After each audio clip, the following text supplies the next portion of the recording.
My name's Ren Walsh. I'm 27, and I'll never forget that Friday night dinner at our sprawling Garden District home. We were halfway through dessert when Brianna slid a thick folder across the table with her sweetest, most innocent smile. "Just some paperwork, Ren. Sign this so Garrett can close his funding round," she said. I flipped through the pages, my stomach twisting, and then I set the pen down. No, I wasn't signing it. Garrett slammed his hand on the table so hard the glasses rattled. "You'll be grounded until you apologize to your sister-in-law," he yelled, right there in front of everyone. Dad laughed out loud. Mom smirked, nodding. "Listen to your brother, Ren. Don't embarrass the family." My face burned, but I only looked up and said one word. "All right." I pushed back my chair and walked out. The next morning, Garrett barged into my room, expecting to find me groveling on the floor. The room was empty. Every drawer, every shelf completely cleared. The doorbell rang. Trent Fletcher, the family lawyer, practically ran in, pale as a sheet. "Mr. Walsh, what have you done? If you want to know how one signature I refused destroyed everything they had, stay with me until the end. Like and subscribe so you don't miss what happened next." And to understand why I simply said, "All right," and walked away that night. We need to rewind 8 years. I was 19 when Dad's construction supply business finally collapsed under the weight of Louisiana's recession. Foreclosure notices started piling up for our Garden District house. The roof leaked in 3 places, and our old SUV barely made it down the street. One evening, my parents, Martin and Judith Walsh, sat me down to explain there was no money left for college that fall. I told them not to worry. I already had a plan. Within weeks, I quietly took over the mortgage payments. $4,800 a month, straight from my account to the bank. I never told them where it came from. When the roof needed replacing, $28,000 appeared on the contractor's invoice, paid in full.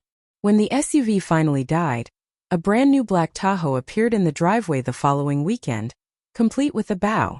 My brother Garrett, 23 at the time, grinned, clapped me on the back and said, "Little sis, saving the day again." Garrett had met Brianna the year before. 6 months later, they went all out with a destination wedding in Jamaica. 40 guests, open bar, beachfront villa. The total? Just over $90,000. I paid for it. They came home tanned, glowing, and plastered photos all over social media, thanking Mom and Dad for the best gift ever. Mom and Dad smiled in the pictures and never corrected anyone. After the wedding, they wanted a bigger place. I covered the down payment on a condo in the warehouse district so Garrett could be closer to the startup scene. When Brianna insisted on a new Range Rover because the Tahoe felt too family, I made it happen. European vacations, Coachella VIP passes, private school deposits for a child that didn't even exist yet. Every time the credit card bills came in, I logged in and cleared them before anyone saw the total. I always stuck to the same story. I worked remote tech support for a big company. Decent salary, nothing flashy. Believable. Nobody questioned it. Dad would just say, "Ren's got it handled," and move on. Mom would flash that small guilty smile whenever a large transfer hit their account, then look away. They knew it was me, pretending they didn't made it easier to keep spending. Garrett started treating me like the family assistant. "Run, book the lake house for the 4th. Transfer 20 grand. Brianna wants that handbag. Run, fix my laptop. It's slow again." I became the invisible safety net no one ever thanked because thanking would mean admitting they needed it. 8 years of that. 8 years of watching them live upgraded lives on money they never earned, never questioned, and never imagined might stop. That's why, when Garrett slammed the table that Friday night and screamed I'd be grounded until I apologized, something inside me finally shut off. I wasn't 19 anymore. Terrified of losing the only home I'd ever known. I was done being the silent bank that never said no. While everyone at home believed I earned a few thousand a month doing basic remote IT support, the truth was very, very different.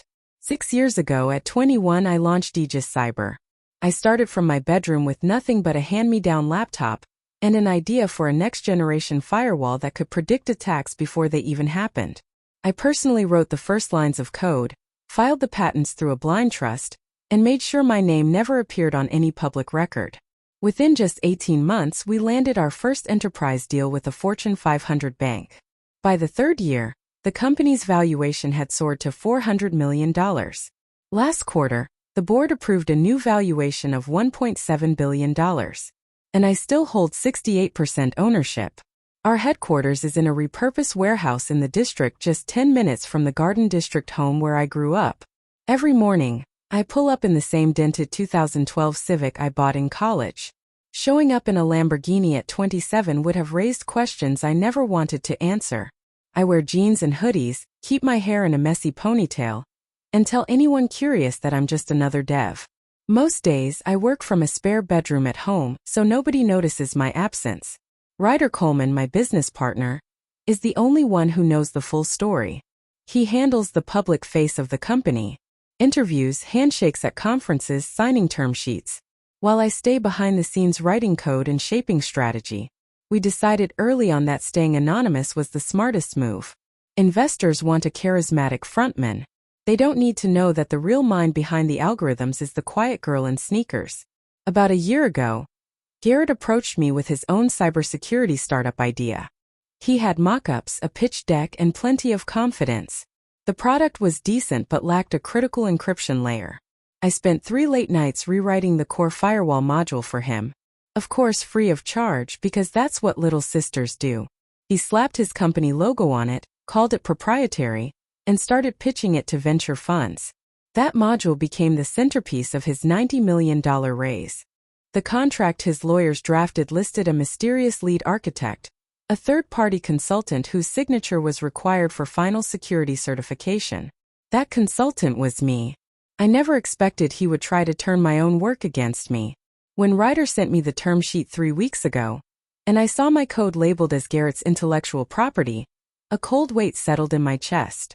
The clause was tucked away on page 47. Temporary irrevocable license of all contributed IP to Garrett's company upon funding close.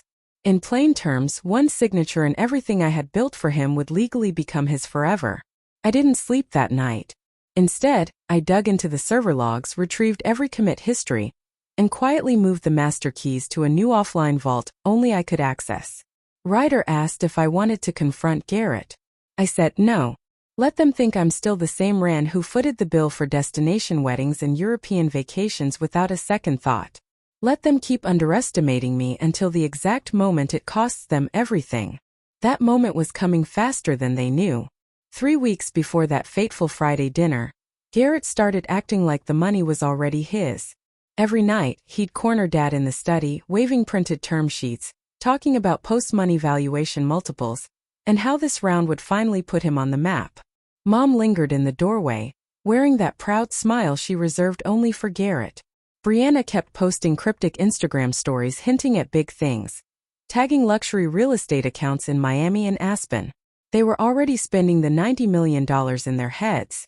Ryder called me that same week, forwarding the final investment agreement, the moment Garrett's lawyers uploaded it to the data room. I opened the document at 2 in the morning and began going through it. By the time I reached page 47, my blood ran cold.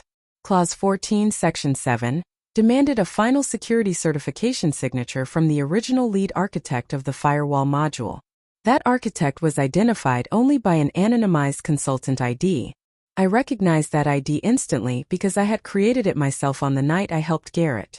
A single signature from me would cause the certification to instantly and permanently transfer the licensing rights to my entire encryption stack to Garrett's company the moment the wire cleared. I leaned back and stared at the ceiling for a long while. This wasn't a simple favor they were asking. They intended to seize permanent control of technology worth hundreds of millions of dollars while paying me nothing. The plan revealed itself the following day when, over coffee, Brianna casually mentioned that they wanted to tie up a few loose ends at the family dinner scheduled for Friday. Garrett snorted and added that it would be quick and painless, and that I should remember to bring a pen. They had planned the ambush for dessert. That same afternoon, I joined a secure call with Ryder and our family attorney, Trent Fletcher. Trent had represented the Walsh family for 2 decades, but 2 years earlier he had quietly shifted his retainer to me personally after I purchased the firm's conflict waiver. I read the clause aloud to them word for word. Ryder cursed under his breath. Trent stayed composed, though his voice carried the same hard edge I had heard in boardroom showdowns. In 45 minutes, we charted every possible outcome. First, we locked the data room so Garrett couldn't make further changes without setting off alerts. Next, Trent drafted a brief revocation letter that would invalidate the certification the instant I sent it. Ryder then placed the $90 million term sheet on manual hold, marked for final diligence. Officially, everything still appeared normal on Garrett's end. From their perspective, the money looked as good as wired until the moment I cut it off. For the next 2 weeks, I behaved exactly as I always had. I nodded along as Garrett boasted about the new yacht he'd already put a deposit on, using a bridge loan backed by the upcoming round. I smiled while Brianna showed me paint samples for the vacation house they planned to buy in Cashiers. I even helped Dad choose a new watch he wanted to wear to the closing party. All the while I was counting the hours. On Thursday night before the dinner, I transferred the final master encryption keys into a cold wallet only I could access and scheduled an automatic cutoff for every recurring payment I had ever set up for the household accounts. At precisely 3:30 a.m. on Saturday, Trent reviewed the final revocation language one last time and kept the signed copy in his briefcase. Ryder confirmed that the hold was completely invisible from the outside. Everything was in place. They believed Friday would be the night they finally locked me into giving away a piece of Aegis Cyber forever. They had no idea it would be the night I locked them out of everything instead. Friday evening, the dining room carried the familiar scent of roasted lamb and garlic, exactly like it had at every weekly family dinner for the past 10 years. Dad occupied his usual place at the head of the long mahogany table, slicing the meat, while Mom moved the bowl of mashed potatoes from hand to hand, wearing her soft, practiced smile. Garrett kept glancing at his phone beneath the table, and Brianna seemed to shine in the new silk dress she'd bought for the closing celebration scheduled for next week. The conversation stayed pleasant and harmless until dessert was served. That was when Brianna slipped her hand into the leather folio beside her plate and pushed a thick bundle of papers across the white tablecloth toward me. "Just some routine paperwork, Ran," she said, using that syrupy tone she always adopted when she wanted something. "Sign it so Garrett can finish his funding round." I flipped to the signature page and knew immediately what it was. Every warning Ryder had given me stared back in black ink. I placed the pen down without touching it. "No," I said evenly. "I'm not signing this." For half a second, the room fell completely silent. Then Garrett's chair screeched across the hardwood as he leapt to his feet. "You're grounded until you apologize to your sister-in-law," he yelled, face flushed, finger stabbing the air in my direction. "This is for the family, Ran. Stop being selfish for once in your life." Dad burst into loud laughter, as if it were the best joke he'd heard all week. Mom lifted her hand to cover her mouth, though her eyes sparkled with amusement. She lowered it just enough to add, "Listen to your brother, Ren. Don't cause a scene and embarrass the family." I felt every gaze pin me in place, all of them expecting the same reaction they'd gotten for years. Snort's 8 years of automatic compliance had conditioned them well. They were waiting for tears or at least a fight. Instead, I met Garrett's stare, slid my chair back, and said the only word that mattered. "All right." I left the dining room without another sound. Behind me, Dad was still laughing, and Brianna was saying something about how I'd come to my senses by morning. I went upstairs to my bedroom, shut the door, and began packing. It didn't take long. Most of my real life already existed in encrypted cloud storage and at the office in the warehouse district. I packed one duffel with clothes and another with a handful of books and photos that actually mattered to me. At 1:47 a.m., I opened my laptop in that room one final time. I logged into every joint account, every automatic transfer, every credit card I'd been covering for years, and shut them all down with a single command scheduled for 3 a.m. exactly. Then I wrote a brief email to the shared household account. Effective immediately, all financial support I have provided is terminated. Do not contact me again. Ren. I hit send, attached the revocation letter Trent had prepared, and watched the confirmation notice arrive. I placed my house key on the kitchen island beneath the small ceramic alligator Mom had bought in Baton Rouge 20 years earlier, stepped out the front door, and closed it behind me for the final time. The thick New Orleans night air wrapped around me like a familiar blanket. I slid into my dented Civic, tossed the duffels into the back seat, and drove away without once checking the rearview mirror. By the time I reached the downtown loft I'd already rented, The automatic cutoffs were in effect, and every bank alert at the Garden District house was quietly shutting down. They believed grounding a 27-year-old woman, who owned a billion-dollar company, was still an option. They were about to find out just how wrong they'd always been. Saturday morning. Garrett kicked my bedroom door so hard the frame splintered. He charged inside, ready to haul me downstairs by the ear like I was still 16. Instead, he froze in the center of an empty room. The bed was neatly made. The closet stood open and bare, every trace of me gone. He shouted my name once, then again before the doorbell interrupted him. Trent walked through the front door, still wearing his courthouse suit, briefcase swinging at his side. His face looked like it had aged 10 years overnight. "Mr. Walsh, what have you done?" Garrett's voice was low, sharp, and threatening. Dad rushed in from the kitchen, wiping his hands on a dish towel, while Mom and Brianna appeared at the top of the stairs. Trent didn't wait for anyone to speak. He opened his briefcase, pulled out a single letter, and held it up so everyone could see my signature at the bottom. At 3:00 for this morning, Ren Walsh formally revoked the security certification for your funding round, he announced. The $90 million term sheet is now void. Ryder Coleman's fund has ended all discussions immediately and triggered a full audit due to material misrepresentations in the technical disclosures. Garrett went pale. Brianna made a small choke sound. Dad grabbed the nearest chair and sat down heavily. Trent pressed on. Every automatic payment Ron had been making for this household has been canceled. The mortgage, the cars, the credit lines, everything. The bank has already accelerated the $28 million note on this property. You have until 5 p.m. on Monday to resolve it, or foreclosure proceedings will begin. Mom finally whispered. There must be some mistake. No mistake, Trent replied calmly. She was meticulous. By noon, the first repo truck had arrived for Brianna's Range Rover. Garrett tried to block the driveway, but the driver showed him the court order. Dad spent an hour on hold with the bank president, who used to golf with him every Sunday. The call ended with an apology and the confirmation that the loan was officially in default. Sunday brought a quieter but harsher reality. Certified letters began sliding through the mail slot. One from the IRS flagging unusual deductions on the old company returns. Another from a former supplier claiming unpaid invoices Dad had insisted were settled years ago. Garrett's phone wouldn't stop buzzing with investors withdrawing from side letters after news of the failed round spread. Monday morning, process servers arrived. Brianna signed for a thick civil complaint accusing her of embezzling $4.2 million from Dad's failed company through fake consulting fees paid to a shell company she controlled. Plaintiffs were ready to freeze every account she had touched. By lunchtime, the sheriff posted an eviction notice on the front door, and yellow police tape went across the gate. Tuesday, the moving trucks came. Not to deliver but to remove everything. Family heirlooms vanished into storage lockers none of them could afford. The landscaper who had tended the garden for 20 years simply locked the gate behind him and left the key under the mat. 72 hours after I walked out, the Garden District house stood empty, echoing only with unpaid bills and the distant roar of tow trucks starting another engine. They had laughed when Garrett told a grown woman she was grounded. They realized too late that the real punishment was watching an entire lifestyle vanish the moment the person funding it decided it was over.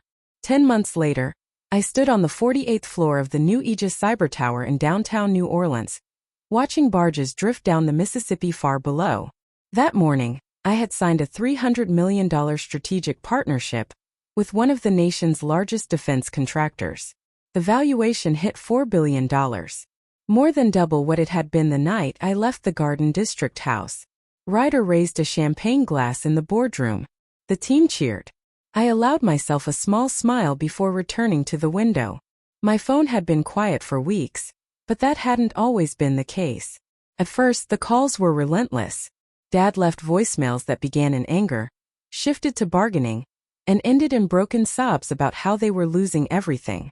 Mom sent long texts filled with childhood memories and promises that things would change if I came home. Garrett alternated between threats and desperate pleas for any loan to keep creditors at bay. Brianna tried once through a cousin's number, asking to meet for coffee and talk like sisters. I read every message, listened to every voicemail once, and then blocked the number. New numbers appeared. I blocked them too. Eventually the calls stopped. I never answered. Not once. They now live in a 2-bedroom apartment off Jefferson Highway. Dad sold his watches to cover the first month's rent. Mom works part-time at a boutique in Maddie. Garrett's startup collapsed the day the audit report arrived. Brianna resolved the embezzlement suit by signing over all remaining assets and accepting 5 years of probation. None of them will ever return to the Garden District. I still drive the same dented Civic to the office every day. Some habits are worth keeping. Kindness isn't obligation. I carried them for 8 years because I chose to, not because I had to. The moment I stopped choosing, everything they thought was permanent disappeared. That was the only lesson they needed. And the only one they will ever get from me. To everyone who stayed until the very end, thank you for listening. If this story made you think about the difference between love and being used, leave a comment and share your thoughts. Have you ever had to walk away to protect yourself? How did it feel? Share it. Someone watching right now might need to hear they're not alone. Like, subscribe, and I'll see you in the next one.